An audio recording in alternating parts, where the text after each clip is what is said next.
Morning, good afternoon, and good evening, everyone. Welcome to the Global IPC webinar series. We've had a little bit of a break, but we are back. For this week's session, we are talking about infection prevention and control, or IPC, considerations in outpatient settings during COVID-19. As an introduction, I'm Katie Wilson, an epidemiologist with the International Infection Control Program at the US CDC, and I'm helping to coordinate this series and helping to moderate today's session. A few reminders for everyone as we get started today. Live interpretation is available in Arabic, French, Portuguese, Russian, and Spanish by clicking the interpretation button at the bottom of your Zoom menu. If you need to listen in Arabic, that is available by selecting the German audio channel. During the session, if you have questions about today's topic or IPC, please use the Q&A box and we will have a team answering your questions.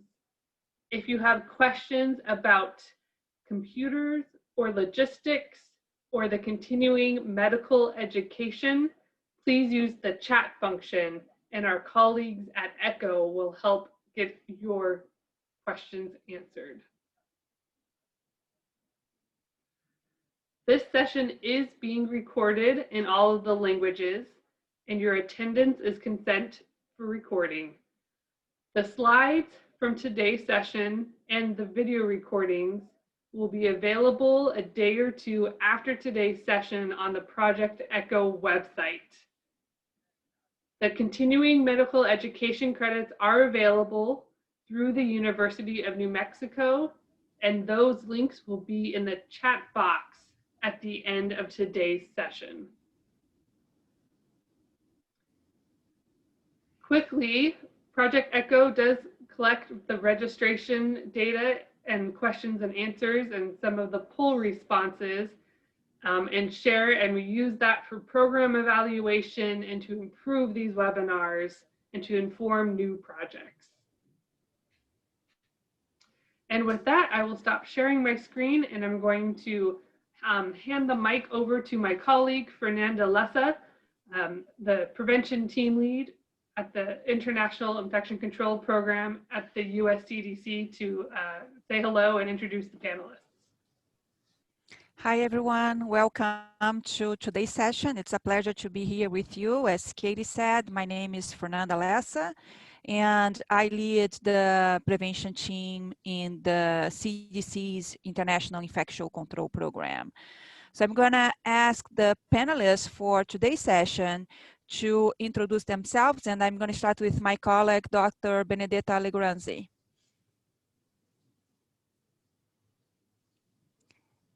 Benedetta, over to you. Can you hear us? Yes.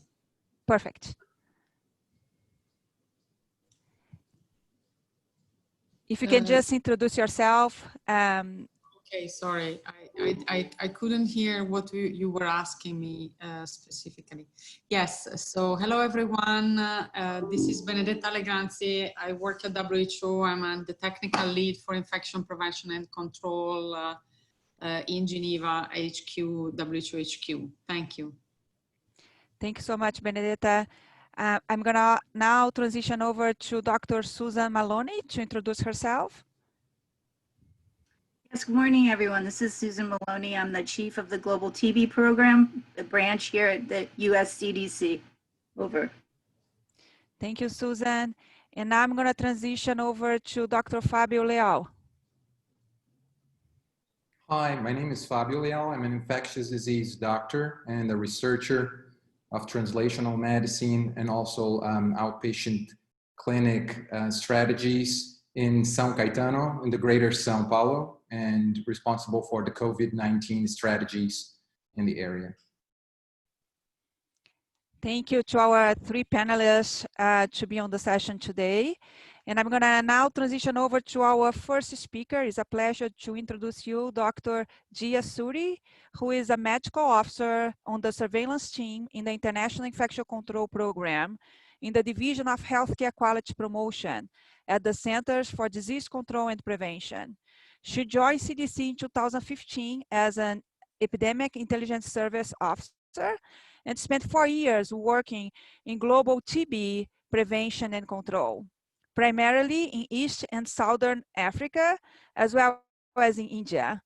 During the COVID-19 pandemic, Dr. Suri has supported the US domestic response by serving as a technical consultant to state and local health departments for infection prevention and control, particularly for long-term care facilities. Dr. Suri received her medical degree in Louisiana and completed her residence training in internal medicine at the University of Washington in Seattle. And then she continues to work clinically at a local TB clinic here in Atlanta. Dr. Suri is going to talk to us about operational considerations for infection prevention and control in outpatient settings. Over to you, Dr. Suri. Thank you, Fernanda. Share my screen.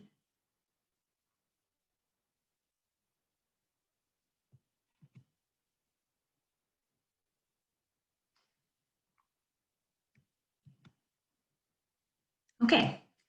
Good morning, good afternoon, and good evening. In this presentation, I will describe the importance of infection prevention and control, or IPC, in outpatient facilities. I'll review key IPC considerations described on our website, including ways in which to modify service delivery, prepare health workers and facilities to receive patients with suspected COVID-19, establish effective patient flow in terms of screening and triage, and consider IPC options for alternate care sites and non-facility-based care. Optimizing IPC in outpatient facilities during COVID-19 is critical to prevent direct mortality from outbreaks at the facility, maintain essential health services, thereby preventing indirect mortality from vaccine-preventable or chronic conditions like HIV, and to ensure that outpatient facilities remain safe places for patients with acute illness to seek care. The goal of IPC in outpatient facilities during COVID-19 pandemic is to prevent transmission of SARS-CoV-2 at the facility and maintain overall trust in the healthcare system. Modifications to service delivery are important ways to reduce crowding and mixing of potentially infectious and non-infectious people at facilities. Detailed guidance can be found in this WHO document shown on the right.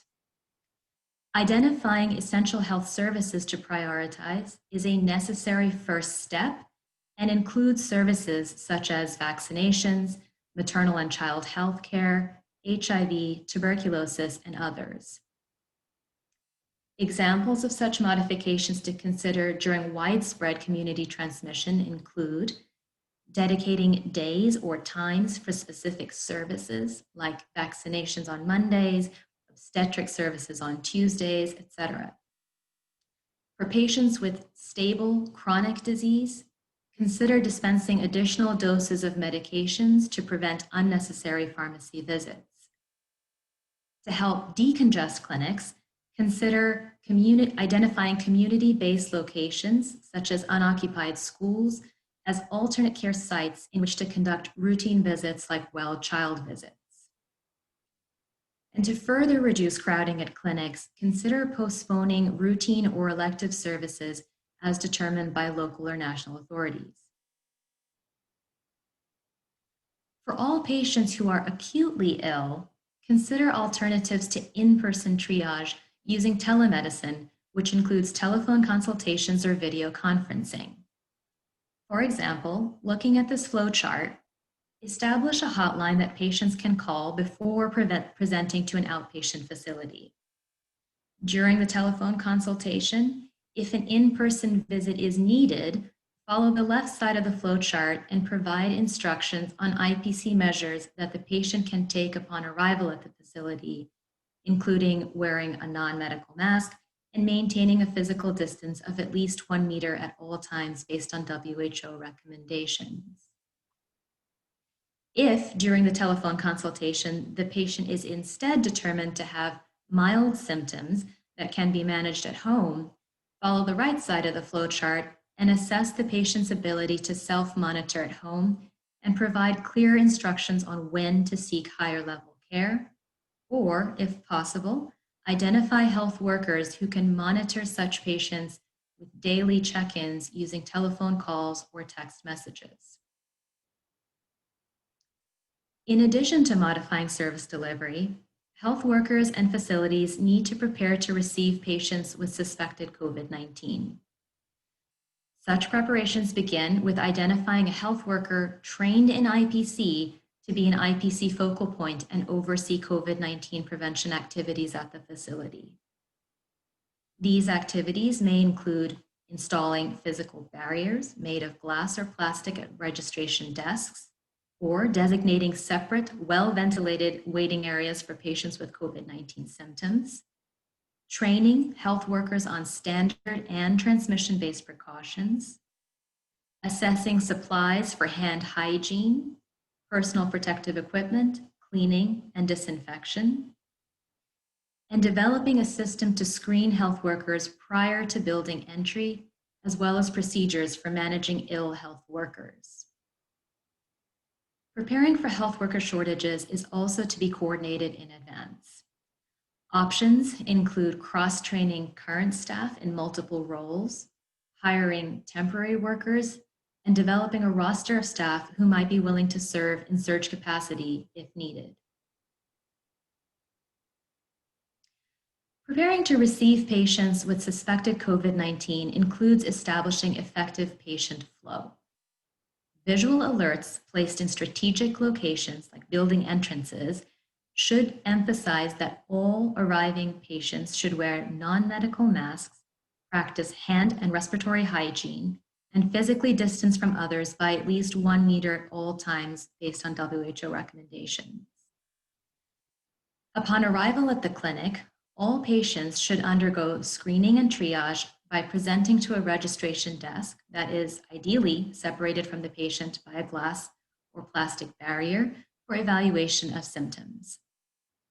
Patients with symptoms consistent with COVID-19 should be given a medical mask even if they are already wearing a non-medical mask to optimize source control. These patients should be separated from others who do not have any symptoms consistent with COVID-19 in a well-ventilated area. Finally, these patients should be fast-tracked for clinical assessment to minimize their potential exposure to others in the waiting area and to determine their need for targeted referral. Screening personnel who cannot ensure at least 1 meter separation from others should don a medical mask, eye protection such as goggles or face shields, and have easy access to a hand hygiene station. IPC is always needed wherever healthcare is delivered, including in alternate care sites and non-facility-based care. Alternate care sites refer to community-based locations like unoccupied schools, stadiums, or places of worship, etc., that have been repurposed for clinical care. Similar to outpatient facilities, patients presenting may be with or without COVID-19 symptoms, and thus establishing a system of screening and triage is essential in these settings as well. Non-facility-based care refers to outreach services such as home visits or mobile medical units. Health workers participating in such delivery services should take similar precautions to health workers in outpatient facilities by wearing medical masks and eye protection, as well as practicing frequent hand hygiene. In addition to these precautions, mobile medical units should maximize opportunities for ventilation by opening windows in the vehicle and placing visual alerts for physical distancing, non-medical mask wearing, hand and respiratory hygiene. These are my references, and thank you. Thank you, Dr. Suri. Thanks, Dia, for that presentation. It was a good introduction and overview to today's topic. So next on our agenda is we are going to transition to some polling questions. We would like to hear from all of you. So Shivam or Echo, if you could pull up the first polling question.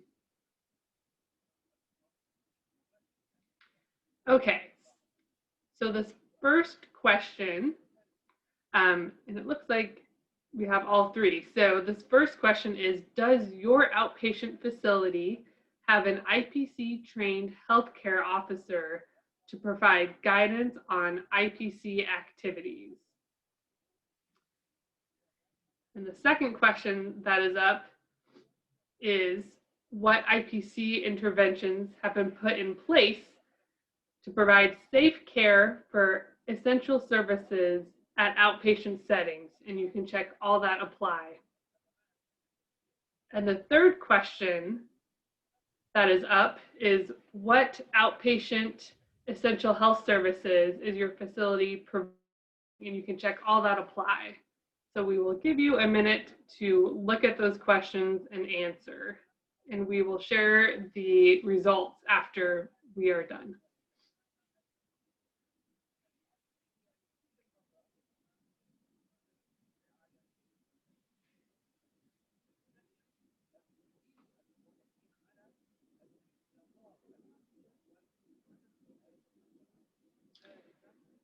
Just another 30 seconds, so if you can look through the questions and choose your answers.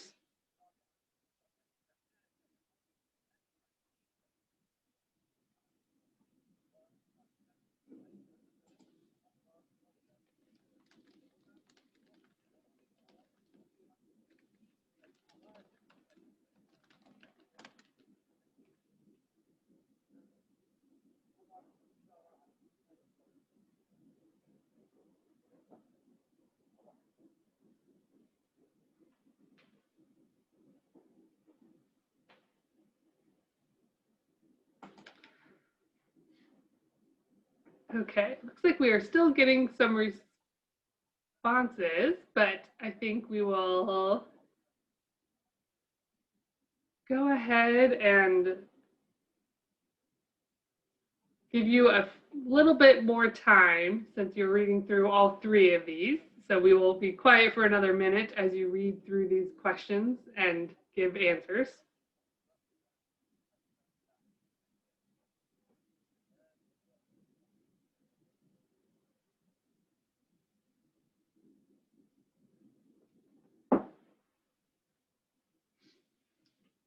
Again, question one is asking about, does your outpatient facility have an IPC trained healthcare worker that provides guidance on IPC? Yes or no? Question two is asking about what IPC interventions have been put in place to provide safe care for outpatient services, and you can check all that apply. And the third question is asking about, what essential health services does your facility provide for outpatients? And that's also a check all that apply.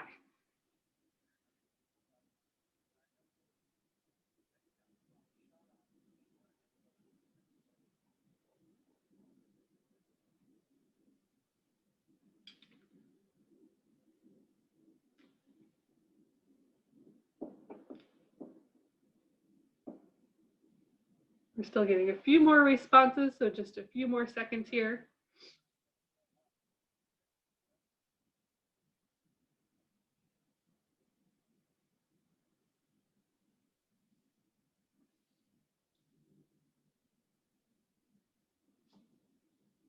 All right, I think we will end the poll now. It looks like people are done answering. So Shivam, when you're ready, if you can end the poll and show the results.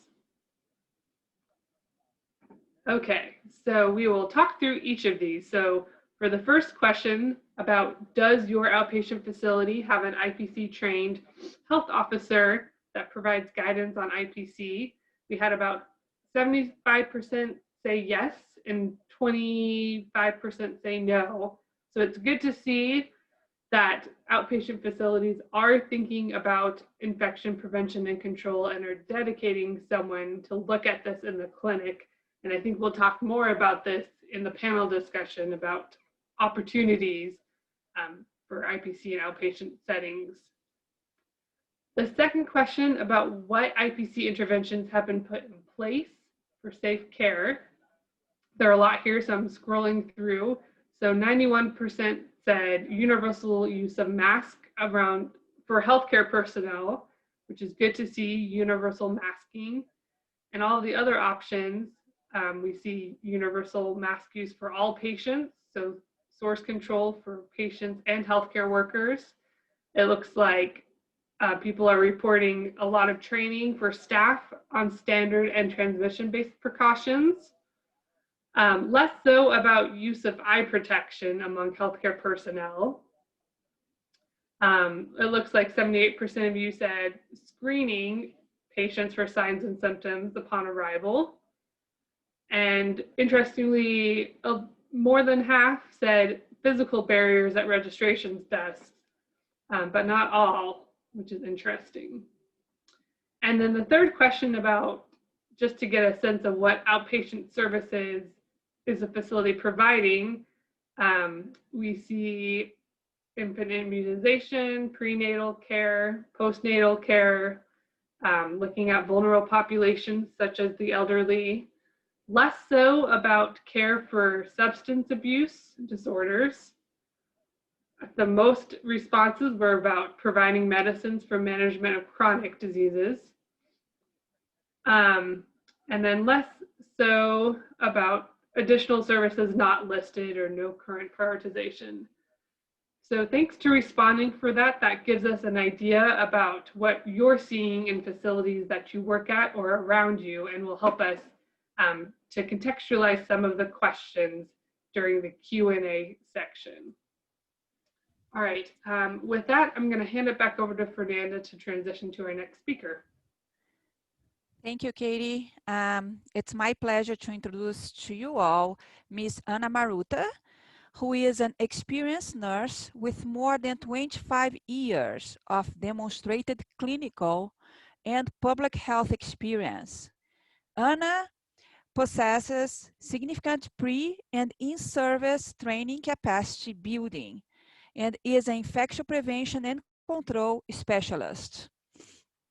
Currently, Ana works as an IPC team lead and an AMR technical officer with WHO Sierra Leone country office, and she has been there for the past 4 years. She has attained good expertise in IPC, having graduated with a Master's in Science degree in IPC with Stellenbosch University, and currently studying for a PhD in public health. Congrats, Ana. Ana has supported IPC training and program implementation in several African countries, including Uganda and Zimbabwe. Ms. Ana Maruta is going to talk to us today about IPC challenges in outpatient settings and solutions. Ana, over to you. Thank you very much, Fernandez, for the introduction. I'm happy to be participating in this webinar. I'm going to be sharing my screen in a minute.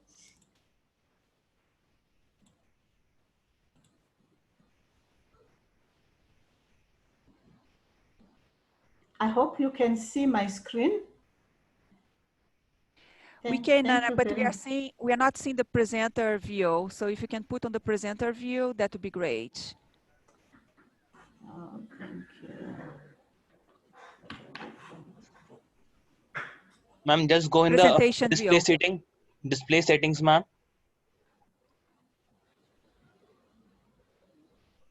And up top, the display settings.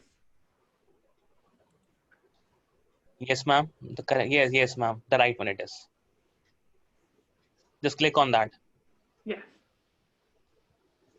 Is it okay Perfect. now? Perfect. Thank you very much. Thank you. Sorry for the hitch. I'm happy to be participating in this webinar and sharing our experiences from Sierra Leone. I'm going to be talking about challenges for IPC in outpatient settings during COVID-19. I have no financial relationships with commercial entities, so that's my disclosure. And the views in these presentations and the guidance that is provided is part of the Sierra Leone COVID-19 strategy. So hopefully at the end of this session, we'll be able to list the IPC strategies required to limit transmission in OPD settings, describe the minimum requirements required to achieve effective IPC in OPD settings, outline challenges and solutions in implementation of IPC in low resource settings. We all know that infection prevention and control is a scientific approach and practical solution designed to prevent harm caused by infection to patients and health workers. Infection prevention and control minimizes the risk of infection to patients and healthcare workers. It involves standards, procedures, materials, and human resources to break the chain of infection. Of note, if you look at the graphic to the left, it shows multiple links and points at which the health system, healthcare worker, patients, and families need to intervene to stop the spread of the disease. For an infection to spread, all links must be connected. It is important to remember that there are many variables to take into account in this host-pathogen interaction. The virulence of the pathogen, the number of microbes that gain entry to the host, the overall health of the host, and the state of the host defenses all should be taken into note. However, exposure to pathogen sometimes does not necessarily mean that a disease will occur. So infection prevention and control is very important as it breaks the links if properly and effectively carried out. So why is IPC important for COVID-19 in outpatients? I think the previous speaker alluded to this. To minimize disease transmission to patients and health workers, to identify patients with signs and symptoms of suspected COVID-19 for rapid isolation and triage, and also very important to maintain essential health services. So these are some of the strategies that can be implemented in health facilities, especially during disease outbreaks. IPC should be focused on priority activities that are aimed at stopping the spread of the outbreak within health facilities, and it starts at the entry points like OPD. And healthcare systems must implement these strategic priorities to prevent and control COVID-19. So later on in the slides, we'll talk more about triaging. So the strategies include triaging of sick patients, identifying sick healthcare workers, managing visitors, and also managing exposed healthcare workers, and establishing a standard IPC team, as well as very important emergence PPE strategies that needs to be in place. So when implemented and performed correctly, IPC practices can actually result in reducing the transmission of COVID-19 in healthcare facilities and communities, enhance the safety of healthcare workers, patients, networks, and communities, and also enhance the ability of the health facility to respond to the COVID-19 outbreak. Specifically for outpatient care, the basic principles of IPC and standard precautions should be applied in all healthcare facilities. So for COVID-19, the following measures should or can be adopted.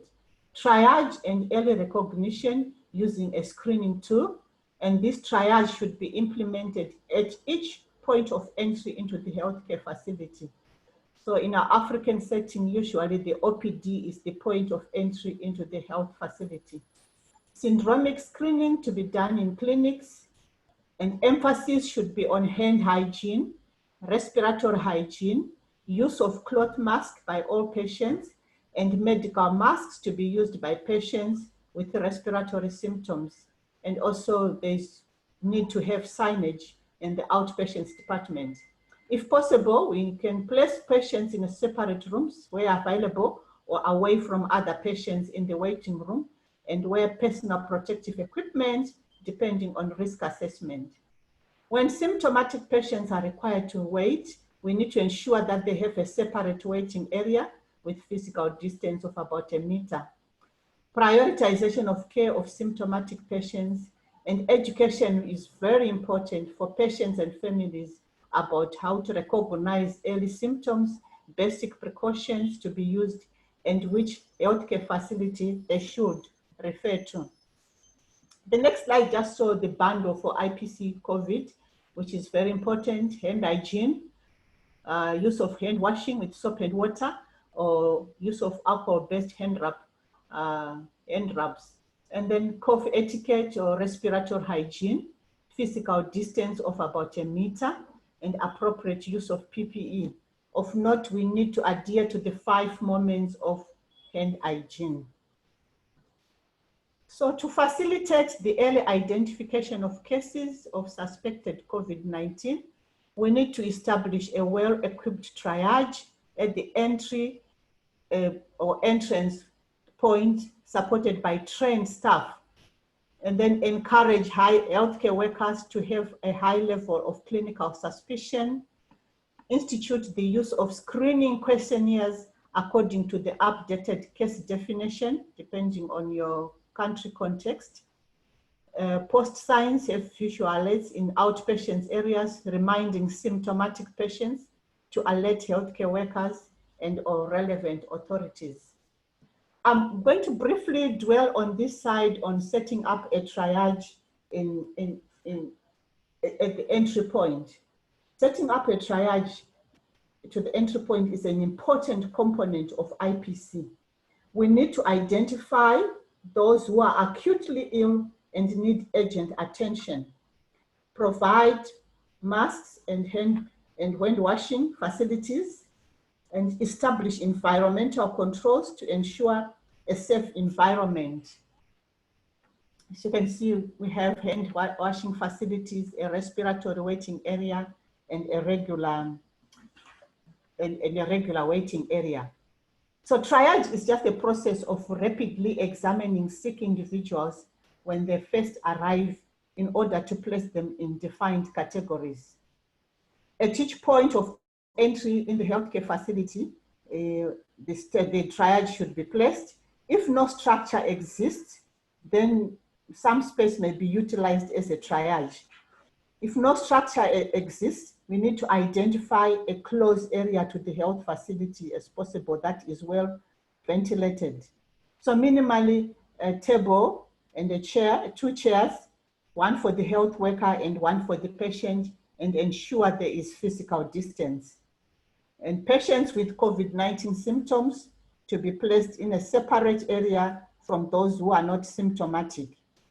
In this triage area, we need to have screening forms, thermometer, and washing facilities, and PPE for health workers. And in addition, an isolation space close to the triage should be identified so that we isolate the COVID-19 cases. If not possible, a ward at the healthcare facility can be designated as an isolation ward. Yeah. And then we need also to have patient flow, like 2 pathways, one for suspected COVID-19 cases and for others who are not COVID-19 symptomatic. So the isolation pathway should lead directly to the isolation area, and the non-isolation pathway should lead to the specific healthcare departments based on patients' needs. So in other words, all I'm saying is the triage should have a one-way into the station and one-way out of the station, so that we have a unidirectional flow of patients and health workers. Next slide is showing the visual alerts that we could place at the entrance of the facility and in the waiting areas or elevators. So these should now cover respiratory hygiene, disposal of contaminated items and waste management, hand hygiene, and mask wearing, the proper way to wear a mask, and environmental cleaning and disinfection, especially of frequently touched areas. So for PPE requirements during triage, if a physical distance of at least 1 meter is maintained between the healthcare worker and the patient being screened, then no PPE is required. When physical distance is not feasible, then and there's no patient contact, we can use medical mask and eye protection. But the most important thing is to put on PPE based upon risk, potential exposure and risk. So if there is a risk of anticipated contamination with splashes, droplets of blood or body fluids, a fluid repellent surgical mask, disposable eye protection, and plastic apron can be used. Disposable gloves and should be worn if physical contact is likely to be made with contaminated areas. Cleaning of hands thoroughly with soap and water or alcohol-based hand rub sanitizer before putting on and taking off PPE. It's very essential that we, in all these circumstances where some form of PPE is used, the safe removal of the PPE is very crucial. Next slide, I'm just going to show a quick assessment we did when Sierra Leone identified the first COVID case on the 31st of March. So a few weeks after the identification of the first case, we quickly went in to do an assessment. The first slide shows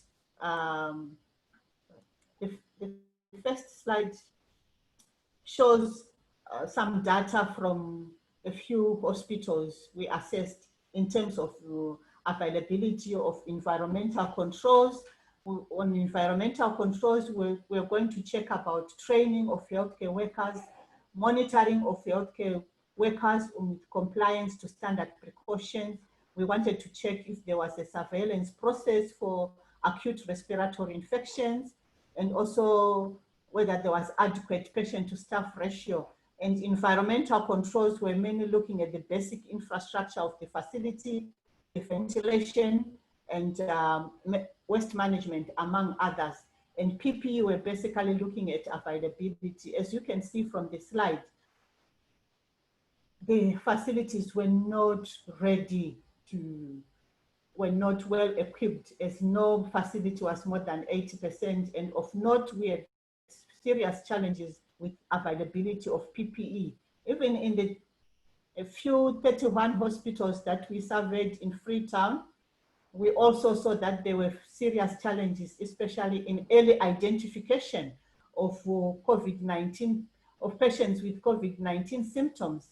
And also this led to most hospitals in Freetown having to close down because of health workers who got infected. And out of the COVID-19 cases we have had in Freetown, in Sierra Leone, 10.3% are among health workers, and only 1% are coming from health workers working in community treatment centers or COVID treatment centers. So this one was another example to assess availability of screening and isolation in hospitals. Western area is in Freetown, and so as you can see, the facilities, 70% of them were compliant, and for the districts, 80% of the hospitals were compliant. So for the PHUs, the peripheral health units, like where most outpatient care happens, most 62% had at least one screening station. 78% of those that had at least one screening station had a register with a list of screened individuals, and 67% had a designated isolation area. So what were some of the challenges we encountered? Inadequate water, sanitation, and hygiene resources and infrastructure at health facilities that compromise IPC compliance. We also managed to note inadequate space and environmental controls There was no unidirectional flow through triage and cramped spaces to provide care. Limited availability of well-equipped triage station at entrance of outpatients department. Limited isolation facilities before we could establish COVID treatment centers and community care centers. Isolation facilities, even though they were present, some were not fully equipped with the required resources for COVID-19, like beds, PPEs, and lack of high-level clinical suspicion among healthcare workers. Most healthcare workers had not been trained on COVID-19, and high risk of infections among health workers. If I have alluded, Sierra Leone has recorded 230 cases of COVID-19 among health workers, which is about 10.3% of the overall cases.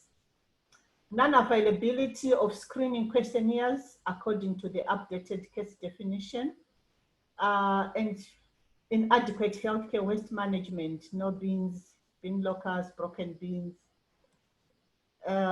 So despite some knowledge in IPC among health workers, some had very difficult in maintaining standards due to lack of resources. Limited skills and knowledge in IPC in the context of COVID-19. The most challenge we had was misunderstanding of guidelines on PPE by health workers. This is a country that has been ravaged by Ebola, so people came in with Ebola PPE, the guidelines we used to use during Ebola. So there was a lot of misunderstanding, as the COVID-19 requires different types of precautions from Ebola. And also, where the guidelines were applied, there was poor adherence by health workers. There was a lot of panic and fear, resulting in unnecessary actions, where we found that there was a lot of fumigation of hospitals, spraying of patients, spraying of healthcare workers, spraying of the environment, and stigma, and some facilities in the capital city and in some districts to close just because of 1 or 2 cases of COVID-19. Lack of adequate follow-up and monitoring mechanisms on the IPC practices. We also had a challenge on inadequate personal protective equipment among healthcare workers. And also one of the biggest challenge, like all of us, infodemic, social media, rumors, and miscommunications, and also culture that contributed to IPC non-adherence. What worked well? The government quickly moved in with support from partners to refurbish hospital isolation units and setting up of triage centers at points of entry into hospitals and all health facilities. Provision of IPC supplies, personal protective equipment, hand hygiene, and other IPC consumables. And with support from WHO and funding from DFID, WHO supported the local production of soap and hand sanitizers, which is still ongoing. And universal masking, the government introduced universal masking for all. Everybody entering a facility should have a mask on, also in any public setting. So for training and education, orientations immediately started, commenced, and the refresher trainings of healthcare workers, including mentorships and on-job training of over 5,000 healthcare workers who have trained all IPC linknesses, meaning in every outpatient department, there is an IPC linkness. And now we have trained all the IPC focal persons for all hospitals and health facilities. And there is a standard training package to be used by all partners. So we have a standard message that goes across. Provision of guidelines, standard operating procedures, and job aids to remind healthcare workers in facilities. And for evaluation and feedback, it has been continuous monitoring of IPC facilities and also continuous monitoring of compliance in community treatment centers and community care centers. This is the resources and my links, and I thank you all. And I also thank the National IPC Program of Sierra Leone and other partners in moving forward the IPC agenda in Sierra Leone. Thank you. Thank you so much, Anna. Now we are going to transition over to our next speaker, Dr. Linus Degwa, who is a clinician with over 20 years of experience. His main interests are on AMR, IPC, including hand hygiene. He is currently serving as the team lead for IPC for the COVID-19 response. He is also a member of East and Southern Africa IPC subcommittee for the COVID-19 response. Dr. Degwa is a founder of the Infection Prevention Network in Kenya, IPNet, and he's a board member of the Infection Control Africa Network, ICANN. Dr. Degwa is going to talk to us about practical examples of IPC in outpatient settings. Dr. Degwa, over to you. Thank you, Fernandez, and thank for having me here this afternoon. I'm glad to be part of this team and sharing our experiences here. Just a moment, I share my screen.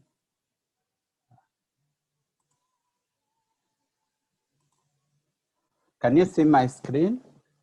It's perfect, Linus, perfect. Thanks, Fernandez, and good morning, good afternoon, wherever you are. We would like to thank everyone for inviting me to share our experiences here in Kenya.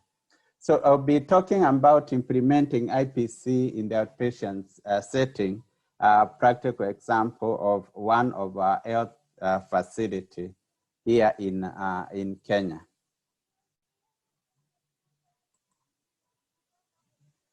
So I have nothing to disclose. I'll be looking at the background, what we found and the trial management and what recommendations were there. So we'll be talking about this healthcare facility, which is located in Nairobi capital, which offers both outpatient and inpatient services and some specialized services of methadone-assisted therapy clinic. The facility is 16 beds with a turnover of 15 to 18 patients daily, with an outpatient daily attendance of 200 to 300 general patients and 500 to 600 methadone-assisted therapy clients. So what happened is that this facility reported a case of healthcare worker infected with COVID-19 in course of duty. The facility, which has 61 staff, were put on self-quarantine for 14 days, and the facility was totally closed. So the Ministry of Health approached CDC, worked together to support the reopening of the facility. We did a quick assessment of the facility in terms of the IPC using a modified WHO tool, which we carried out on April 14th this year. The staff that tested for SARS-CoV on 16th were two. That is, one was not actually a contact of the first case that was in the facility, but a follow-up visit to track the progress of the implementation of the facility in terms of the assessment that we had done and recommendation was done on April 20th. As you can see there, the assessment involved a multi-stakeholders team. These are, as you can see, my colleagues, myself here, plus the National Nairobi Metropolitan Services, the sub-county and the county team. We went in to assess the facility and see what was happening. What I'm going to present now are some of the issues that we found. We'll look at the gaps and the risks and the recommendations that we were able to put. So we found that the facility has common waiting areas and poor ventilations with a lot of expired commodities that were actually obstructing the vents. Most of the exit doors were closed. There was a very small maternal, newborn, and child health and lab services waiting area. The compound was quite bushy with overstayed waste, unused lab waiting bay, inadequate hand hygiene stations, lack of donning and doffing station. So from those findings, we recommended to separate, to have a separate respiratory waiting areas, ensure social distancing between the patient, removing of the expired commodities that were and other things that were obstructing the ventilations, opening up of the closed doors to clear, proper client flow, creating a separate waiting area for the maternal, newborn, and child health services, clearing of the compound, and enforcing the use of the outer lab waiting area. These are just the pictures. As you can see, there are quite a number of commodities here at the waiting bay that were really obstructing the vents, a lot of things, and this the team in the waiting, there was a lot of waste that was just stored in a hurry. What you see here is what happened after the removal of this. This the picture before and then after the visit, and the staff there who are very helpful, very supportive, very hard-working staff were able to move from this kind of what you can see on my left to the right side, opening up the areas for ventilation, adequate, and putting up the posters for social distancing. As you can see here, they had this a tent waiting bay, which was quite crowded, a lot of glass, but later on this was cut, and the facility, there was cleaning up and separation of the area to see the contact of the patient. As we talked about, there was no direct connection between the waiting bay and the maternal newborn child clinic. And this, as you can see, these are constructions, and this path was actually created and separated such that the mothers and the newborns were not mixing with the patient, other patient. This was this is after the visit, the physical social distancing, marking of the waiting place, cleaning up, putting up every area well marked for the client as they visit the facility. This is what we were finding at the lab, but later on, after visiting and accommodation, they put up a receiving area for the lab samples, which most before then patients were actually going right inside the lab. So there was no security in terms of the lab personnel and the lab commodities. But thereafter, this was changed, and the facility, especially the lab, it became restricted, and only the lab or who needed to be there was permitted to visit the lab.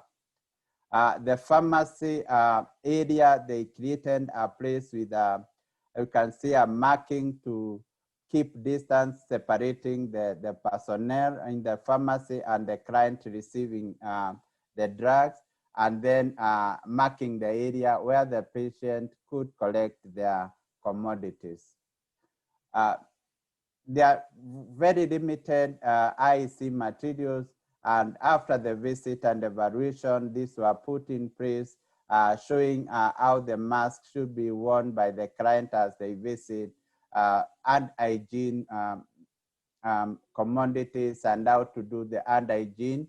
As you can see, this is actually the waiting entrance to the facility, and they put a lot of information for the client, and refurbished the washing areas which were not there, so that before the client, actually just after entering the gate of the facility, they were able to do hand hygiene.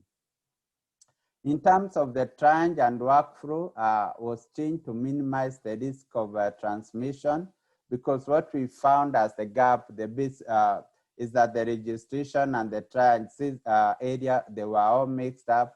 So we recommended all visitors to be registered, creating a registration area, and of course, creating a new external triage area with a tent and a hand washing station.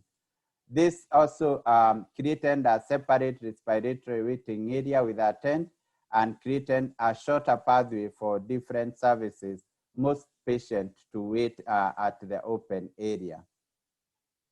As you can see here in terms of the triage area, before this, what was happening, but after the visit and training the healthcare workers, a tent was put there. The clients could keep distance, check their temperatures before they go to be seen by the clinician, and then the hand hygiene. In terms of the infection control program and training, we found that they had an IPC committee which was quite inactive. No risk assessment was being done for the healthcare workers. There are no IPC training, not even COVID-specific training. As I mentioned earlier, there are no IEC materials. So they reactivated the IPC committee.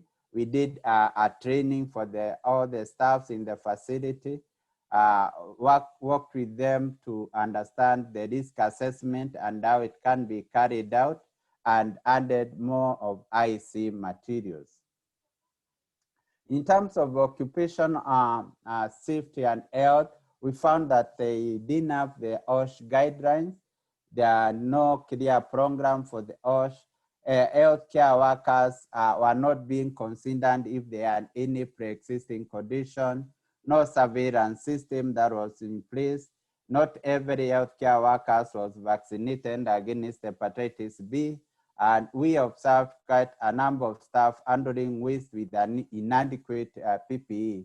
Of course, with the team that was there, we recommended having the OSH guidelines, establish an occupational health program, and consider healthcare worker in terms of the age and the medical condition in terms of the placement of the activities wherever the healthcare worker was stationed.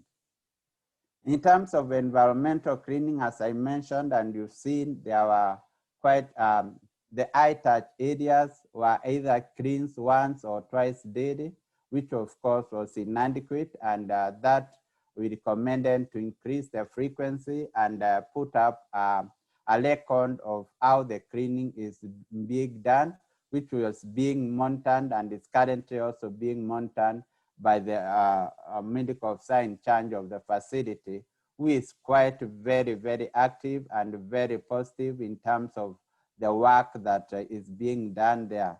And we found quite a very supportive team at the facility.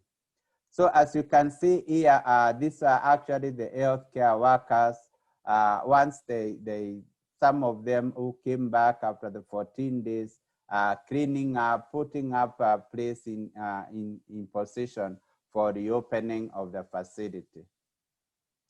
PPE was found to be inadequate. We met a few were used, the PPE that was available was not correctly used. And some of them, especially the methadone assisted therapy clinic clients, were not always using masks, and so that was recommended for training and providing the mask to any client that was coming to be seen in that facility. So of course, this mat clinic and very high number of the clients, as I mentioned, not wearing the mask.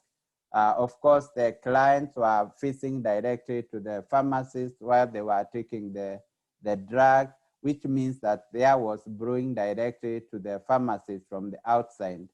And so the recommendation was to control the crowding in the area, provide face shield and goggles for the staff at the pharmacy to protect them. So other recommendation that you see is that all facilities needed to review their triage system and consider separate respiratory areas. There needs to be proper risk assessment of the exposed healthcare workers, and this really helps to inform whether the facility needs to continue or close, because closing health facility means that all other services are closed just because of COVID or any other infection like that. And then, of course, there needs to be refresher IPC training for the staff, and especially focusing on standard precautions and PPE use. With that, really, I would recommend that facilities should not be closed just because of 1 or 2 positive cases, but needed to reassess and ensure that the facility runs, and before the healthcare work get protected, get infected, needs to be protected. So I wish to thank my colleagues from the CDC team, the staffs of the Ngala facility that led by the Ann Alice, the officer in charge, Ministry of Health, Nairobi Metropolitan Services, and other partners that really were involved in this exercise. I want to say thank you for inviting us to share our experience. Back to you, Fernandez. Thanks. Thank you so much, Linus. And we are going to transition to the Q&A session. And I'm going to ask all the panelists to turn on your camera if possible. And I'm going to ask Katie to start with the questions. Yes, and thanks again, Linus, for your presentation. Very helpful to see. So let me pull up the first. So the first question we wanted to ask, and this is for Dr. Allegranzi Benedetta. Can you talk a bit about the core components for IPC and how they apply to outpatient or primary care settings? Thanks a lot, Katie, for the question. Can you hear me well? Perfect. So I understand you prefer us not to put up the video, right? No, to put up, it's okay, sorry. Okay, so many thanks for this question. So first of all, I would like to thank all the speakers because they provided a very clear and informative presentations. And indeed, the first comment in response to your question is that many of the requirements or recommendations that have been identified by my colleagues really correspond to what we call the core components for IPC programs. So I'm sure that all speakers and participants know that WHO, together with CDC and many other stakeholders and important organizations in the field of infection prevention and control, developed these recommendations on what are the core components for infection prevention and control programs. Now, I don't want to really go into the details, maybe just listing them. Core component 1 is to have an IPC program. 2 is to have IPC guidelines. 3 is education and training. 4 is healthcare associated infection and AMR surveillance. 5 is multimodal strategies. 6 is having monitoring and evaluation and feedback mechanisms. And 7 is taking care of workload, staffing level, and bed occupancy and other infrastructural issues. And finally, 8 is really the built environment, materials and equipment for IPC. So the first 6 apply to both the national and the facility level, and the last 2, 7 and 8, are more really related to the facility level only, although important decisions are taken at the national level as well. So I would like to just explain to you that in addition to these recommendations that are very detailed in these 8 areas that we all recognize are very important for IPC. We also had further discussions with experts in order to identify, out of these various requirements and recommendations that, as I said, are really very specific for all acute healthcare facilities, what among these are really considered minimum requirements for infection prevention and control. And I think that in the context of COVID, this is really the key concept. And I'm very pleased to say that due to COVID, many countries have really made tremendous efforts and progress in order to meet these minimum requirements. And many of the things that have been described by my colleagues as either being in place or being recommended are totally included and corresponding to the key minimum requirements that we recommend for primary care. In particular, having at least an IPC link person at the facility, primary care facility level is essential, with at least an IPC officer supervising a number of primary care facilities at the district level. Also, our colleagues mentioned SOPs on at least all standard precautions and the basics for transmission-based precautions, IPC training for all clinical frontline staff and cleaners. Also, a very important aspect is to be able to implement some of these important SOPs on, in particular, the key topics that we know are essential for COVID, such as hand hygiene, decontamination, environmental cleaning, and being able to monitor this. And finally, really, if you look at core components 7 and 8, our recommendations are really that all primary care facilities should have systems for patient flow, triage, management of the occupancy and the number of patients, and also they should be able to have all the minimum requirements for WASH, including the important IPC supplies and equipment that are now essential for fighting COVID. As a last note, before I think I believe we need to go to another panelist, I suppose, I just wanted to clarify a couple of things. One, you can find all these elements, which I repeat, are recommended for IPC in general, not for COVID only. In these documents, the core components and the minimum requirements.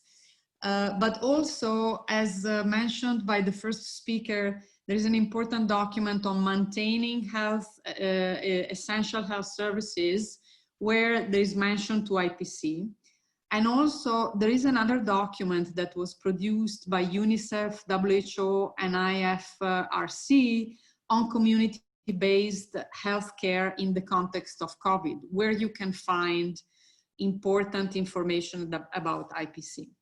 I need to make a clarification before I close, which is that maybe it is not clear so far, and also from the presentations, that WHO recommends masks for all health workers in clinical areas, which means of course also patients, regardless whether they are in triage or they are in other situations or they are dealing with suspected COVID patients, in particular in those countries and areas where there is community transmission. So this is very important to be clarified because I think maybe it was not clear.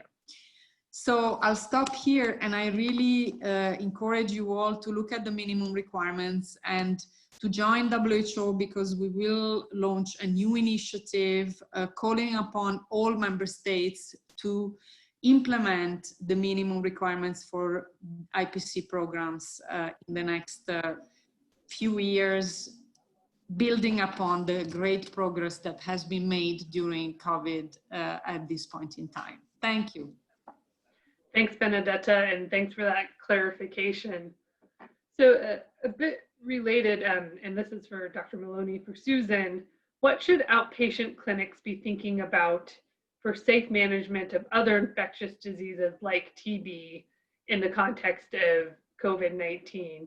And related to that, any adaptations for clinics, especially in settings with widespread COVID community transmission? Yeah, hi, thank you. Can everyone hear me? Perfect. Yeah, thanks. It's a privilege to be here. Let me talk a little bit about what the question. I would say in outpatient settings in the context of COVID-19, healthcare facilities should focus on the IPC hierarchy of controls to address both COVID and TB. And I think we've had a really nice outline of how clinics can do that. More specifically for TB, I think facility level administrative and environmental control measures should be prioritized. And just really to highlight, I think Bernadetta did as well, that facility level administrative and environmental control measures, including dedicated IPC personnel and policies, really constitute the framework for setting up and implementing additional and disease-specific control measures for diseases like TB at the level of the facility. And really, it's important to have the policies and procedures in place for COVID and TB.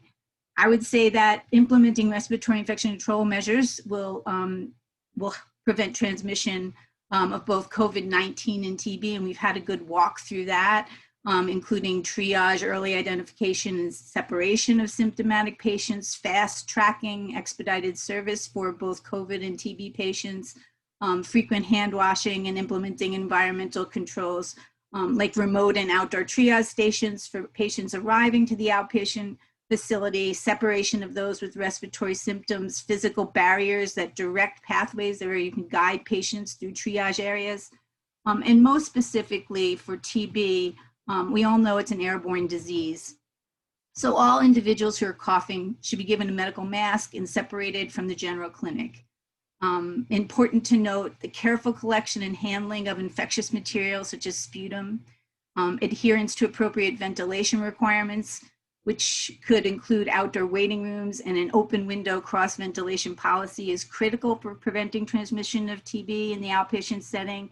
And fit tested N95 respirators are recommended for healthcare providers that are caring for patients with TB. And I'll just say that many countries have TB control policies, and WHO also provides an IPC recommendations for reducing the spread of TB in healthcare facilities, which we can provide that reference for everyone. I did want to just highlight a few specifics around the interface between COVID and TB. So we know that these diseases share common clinical features, and exposure to both can occur simultaneously, and the presence of comorbidities can result in poor outcomes for both these diseases.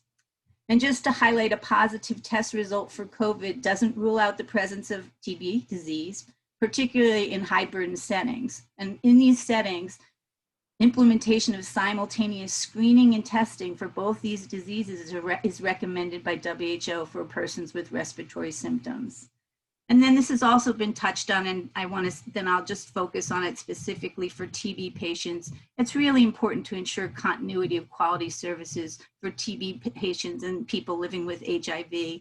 And some important things we can think about when we're doing TB case finding and diagnosis, especially in the community, it's important for healthcare workers to follow local guidance on movement restrictions, physical distancing measures, and continuity of operations to protect healthcare workers. And we like to maximize the use of mobile and virtual telehealth platforms for conducting TB case finding and especially during COVID outbreaks and epidemics.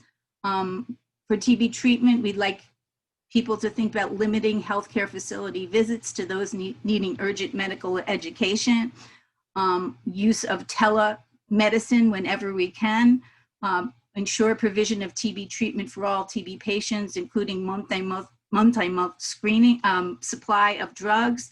And this includes treatment for both TB and preventive TB treatment. We also would really recommend ensuring that the telephone or SMS systems are in place to do adverse event monitoring for TB treatment. Thank you. Thanks, Susan. I think those were all important reminders about caring for TB patients and, you know, the importance of infection control in outpatient settings, not just during COVID, and all of that needs to be in place. Okay, the next question is for Dr. Leal for Fabio, and just a reminder to everyone to speak slowly so that the interpreters have time to catch up to us. Can you talk about IPC considerations for COVID-19 patients that are being treated at home or seeing their doctor in outpatient settings and your experience in Brazil?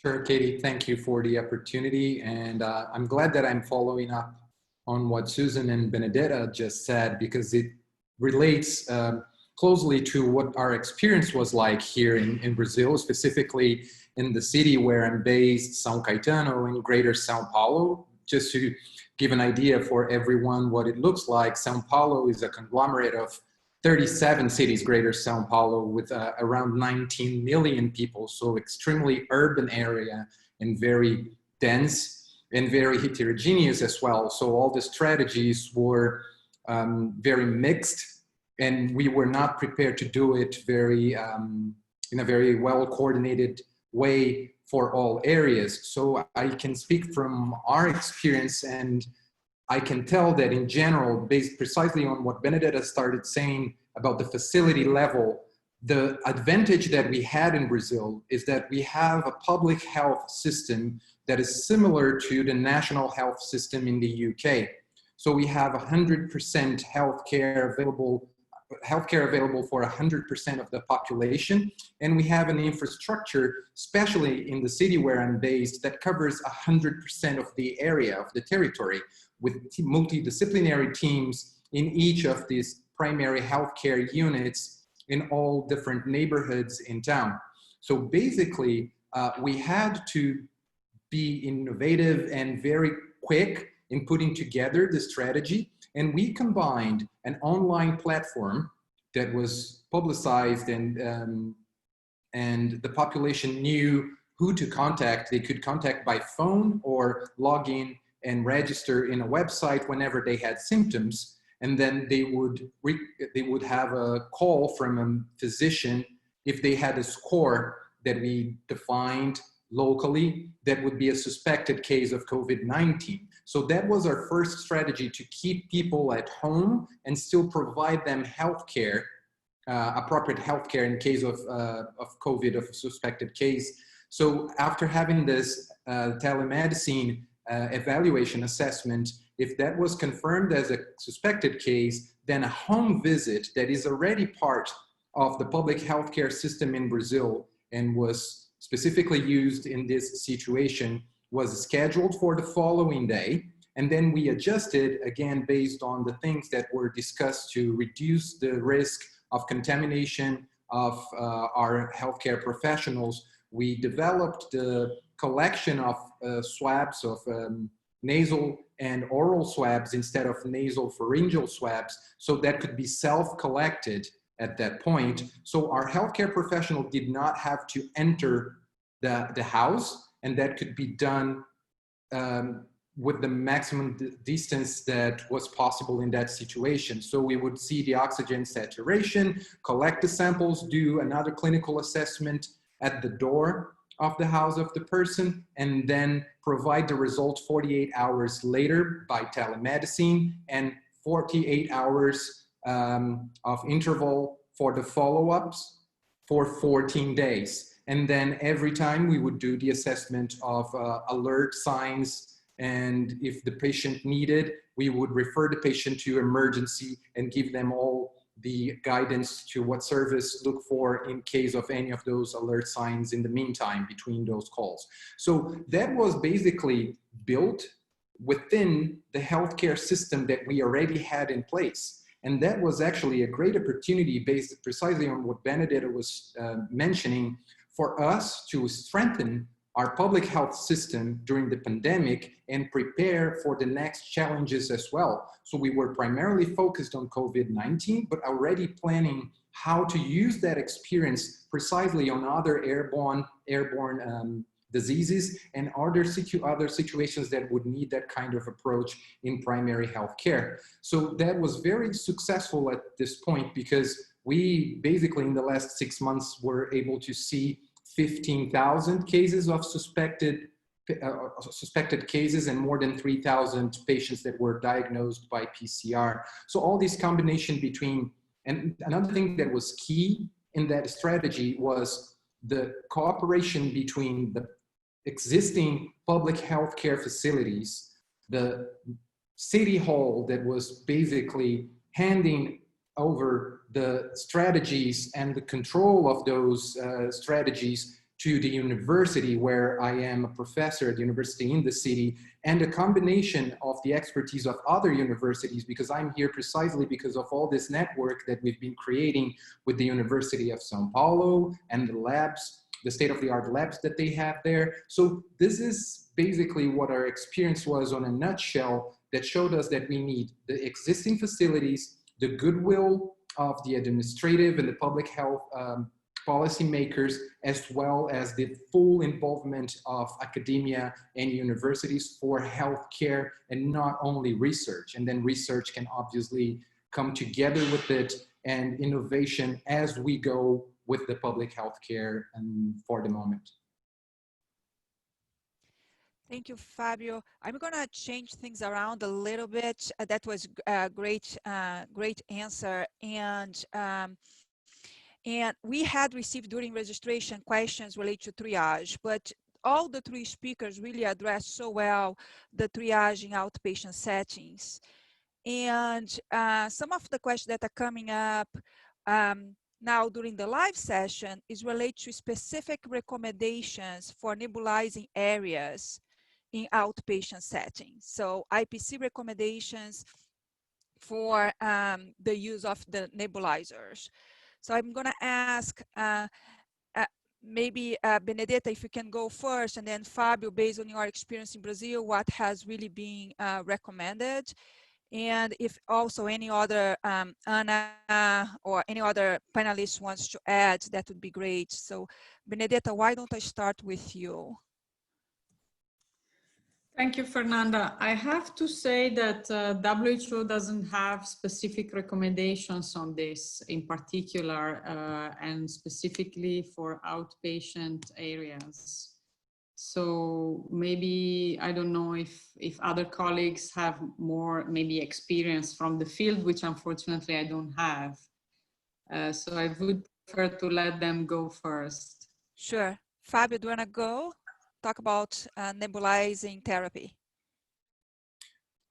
Well, we do not recommend nebulizing therapy in our facilities because of the generation of aerosol particles. So this is not done in our primary care units. And basically we try to replace it by other strategies if needed, based on restriction of airways because of asthma or other pulmonary conditions, that could be done with other medications like the, I don't know exactly how we say that in English, the air for asthma, the air pump. The inhalation pump, the pump.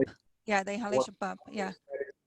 Rather than nebulization because of aerosol, specifically for that aspect, that's our strategy in our primary healthcare units. Thank you, Fabio. Ana, or do you want to add anything, or Linus or Susan? Fernanda, just a very quick, because if this is really the focus, I just would like just to clarify, probably people already know, we didn't include nebulizing therapy among the aerosol generating procedures that are ascertained as really generating aerosol. because according to the systematic reviews that have been done, also requested by us, unfortunately, there is no sufficient evidence to really determine that this is a real high risk. Of course, however, in outpatient care, there might be, anyway, in some cases, potentially other procedures that are temporarily undertaken that generate aerosol. And if this particular procedure is undertaken and there is fear or risk of aerosol considered also according to the local policy or other policies, it's clear that that health workers should wear a respirator instead of a medical or surgical mask. So just to respond in a way that is a little bit more complete from the WHO side, or of course, try to avoid these procedures, as Fabio was saying. However, it might not always be possible, I suppose. So it's important that health workers know what are the PPE to be worn, especially when there are procedures that can generate aerosol.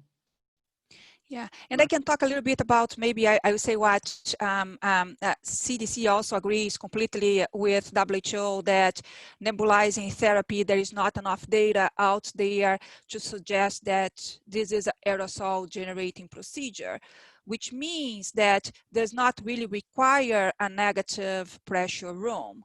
However, we do recommend to have a single room if that's going to be performed, so the patient be placed in a single room and then with good ventilation if that is being performed. So just want to add to what Fabio and Benedetta have said. Not sure if any other speakers panelists want to add anything. If not, I'm going to go ahead and move on to the next question. I just wanted to add, because maybe that was not clear what I meant, that it's not something that is completely